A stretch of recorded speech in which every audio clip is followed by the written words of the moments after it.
মুসলিম শরীফের হাদিসের ভিতরে এসেছে, গভীর রাতের তৃতীয় অংশে আল্লাহ রাব্বুল আলামিন প্রথম আকাশে আসেন আর ডেকে বলেন, পৃথিবীতে আছো নাকি কেউ গুনাহ করে জীবন বরবাদ করে দিয়েছো, আমার কাছে মাপ চাও।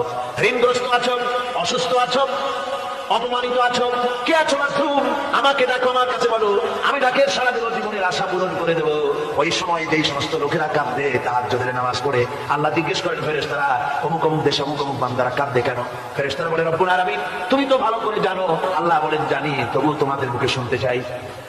তারা বলে, রব্বুল আলামিন তোমার এই বান্দা গুনাহ করেছে, গুনাহর জন্য মাপ চায়, জাহান্নাম থেকে বাঁচতে চায়।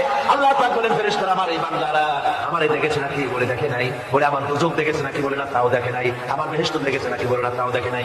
আল্লাহ পাক বলেন, ফেরেশতারা সাক্ষী রাখো, ওরা আমাকে দেখে নাই, আমার বেহেশত দুজক কিছুই দেখে নাই, শুধুমাত্র আমার নবীর কথা, আমার কোরআনের কথা বিশ্বাস করে আরামের ঘুমকে হারাম করে যেভাবে তারা কাঁদতেছে, সাক্ষী থেকে যাও ফেরেশতারা, আমি আল্লাহ মাফ করে দিলাম।